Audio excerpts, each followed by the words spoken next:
पहले बात करते हैं कि एडम स्मिथ की जो थ्योरी है वो क्या है। ठीक है, Adam Smith theory of absolute advantage. ठीक है, तो जो एडम स्मिथ का कहना ये था कि according to Adam Smith international trade takes place if each of participating countries, जो भी पार्टिसिपेटिंग कंट्रीज़ हैं, can produce a commodity at an absolute lower labour cost, ठीक, ऑफ प्रोडक्शन। सिंपल सी अगर हम बात करें कि दो कंट्रीज़ हैं, ठीक, और दोनों कंट्रीज़ के बीच में ट्रेड होना है, तो वो ट्रेड जब होगा किसी भी दो कंट्रीज़ के बीच में अगर हो रहा है, तो वो लेबर के थ्रू जो भी प्रोडक्शन करेंगी वो प्रोडक्शन के थ्रू अपनी देखेंगे उनको उस प्रोडक्शन के थ्रू कितना एडवांटेज हो रहा है। ठीक, तो आगे हम फर्दर ये डिस्कस करते हैं कि and should import a commodity which it find costlier, मतलब और वो उस चीज़ को इम्पोर्ट करेंगी जो उनको कॉस्टलियर पड़ रही होगी। इसको हम ये पूरी जो इनकी थ्योरी है एक एग्जांपल के थ्रू जब हम समझेंगे तो आपको अच्छे से समझ में आ जाएगा। पहले हम कुछ एजम्पशंस इनके पढ़ते हैं कि इनका एजम्पशंस क्या थे।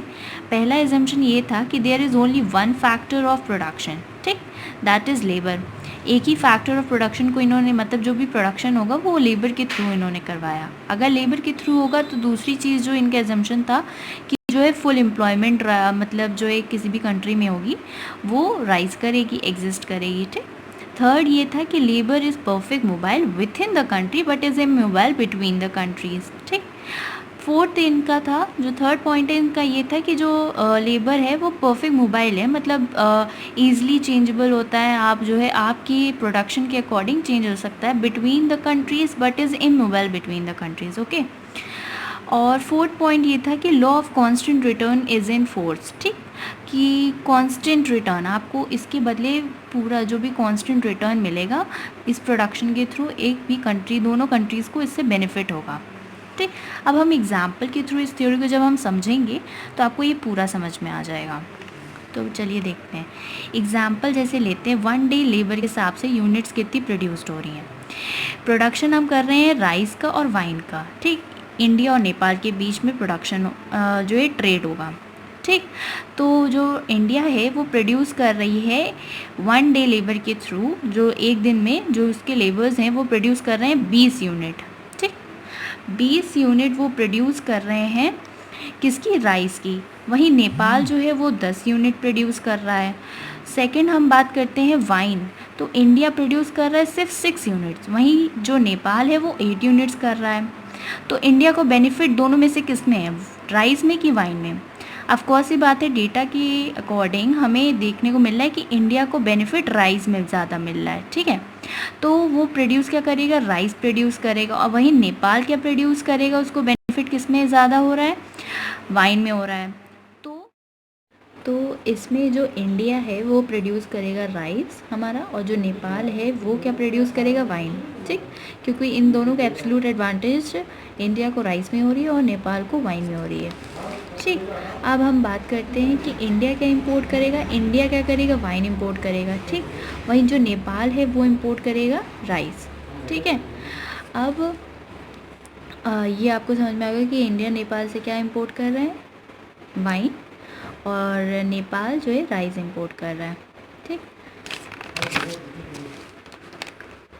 नेक्स्ट थ्योरी जो आती है वो है कंपैरेटिव कॉस्ट थ्योरी। इसे डेविड रिकार्डो ने प्रपाउंड किया था, दैट कंपैरेटिव कॉस्ट थ्योरी। इनका कहना था कि 1870 में इन्होंने ये थ्योरी प्रपाउंड की थी, और डेविड रिकार्डो के अकॉर्डिंग अगर दो कंट्रीज़ के बीच में एब्सोल्यूट एडवांटेज ना भी हो देन टू ट्रेड पॉसिबल होता है।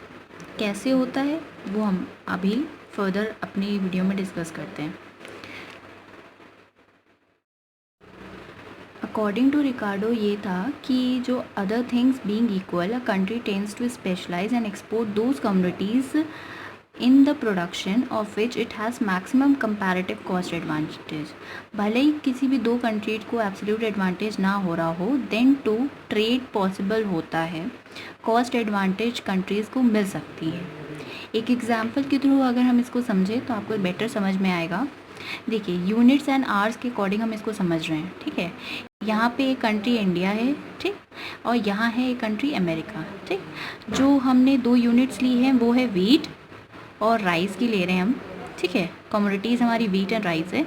इंडिया जो है 1 घंटे में 6 यूनिट्स ऑफ वीट प्रोड्यूस कर रहा है, वहीं अमेरिका सिर्फ 1 यूनिट प्रोड्यूस कर रहा है, ठीक। राइस वहीं जो है इंडिया जो प्रोड्यूस कर रहा है 1 आवर में वो 4 यूनिट्स कर रहा है, और अमेरिका 2 यूनिट्स कर पा रहा है 1 आवर में। तो देखा जाए तो एब्सोल्यूट एडवांटेज तो सिर्फ इंडिया को हो रहा है, अमेरिका को तो सिर्फ डिसएडवांटेज हो रहा है। तो अब हम लोग को इन दोनों को रेशियो के फॉर्म में अगर हम देखते हैं तो दोनों को किस चीज़ में ज़्यादा एडवांटेज होगा, ठीक। तो इंडिया को वीट में हो रहा है 6:1 आया, और राइस 4:2। मतलब अमेरिका अगर वीट प्रोड्यूस करेगा तो उसको लॉस होगा, डिसएडवांटेज ज़्यादा होगा, और अगर इंडिया राइस को प्रोड्यूस करेगा तो उसको ज़्यादा इसमें प्रॉब्लम होगी, डिसएडवांटेज ज़्यादा होगा इंडिया को, ठीक। तो एग्जाम्पल के तौर पे अगर हम लेते हैं कि इंडिया, और एज्यूम कर रहे हैं कि इंडिया और अमेरिका एक एग्रीमेंट के बीच में आए हैं, दोनों ने एक्सचेंज करने की बात की कि India 6 units of wheat America को देगा और America 6 units of rice India को देगा, ठीक। तो इंडिया 6 यूनिट्स जो अमेरिका को देगा वीट की, और अमेरिका देगा 6 यूनिट्स इंडिया को, ठीक। अब इसमें फ़ायदा कैसे होगा कि वहीं जब इंडिया 4 यूनिट राइस की प्रोड्यूस करता था 1 घंटे में, ठीक, तो अमेरिका वो वहीं 2 यूनिट प्रोड्यूस करता था, इंडिया को 2 यूनिट्स का लॉस होता था ना। तो जब वो इंडिया जो है अमेरिका से वही चीज़ इंपोर्ट करेगा तो उसको 2 यूनिट्स का फ़ायदा होगा, ठीक। वहीं उसके लेबर आवर्स भी बचेंगे साथ ही साथ, और अमेरिका जब जो है इंपोर्ट करेगा वीट इंडिया से तो उसकी जो वर्किंग आवर जो वो खर्च करता था वीट को प्रोड्यूस करने में, तो वो उसके वहाँ पे आवर्स बचेंगे, और उसी से जो है वो अपनी राइस प्रोड्यूस कर पाएगा और 6 यूनिट्स उसकी इंडिया को दे पाएगा, ठीक। तो इसमें बेनिफिट कैसे होगा, इंडिया को बेनिफिट होगा 2 यूनिट का और 30 मिनट्स ऑफ लेबर टाइम का, और अमेरिका को बेनिफिट होगा 12 यूनिट से, और 12 यूनिट्स में से 6 यूनिट तो वो जो है इंडिया को दे देगा, तो उसको 6 आवर्स का बेनिफिट होगा। आई होप आपको ये थ्योरी समझ में आई हो। आप इसी तरह दूसरे भी एग्जाम्पल्स लेके समझ सकते हैं, कोई भी इसमें आप डेटा पुट करके 2 कंट्रीज़ को एज्यूम करके फर्दर आप अपने आप को समझाने के लिए इसमें समझ सकते हैं। Thank you so much for watching my video.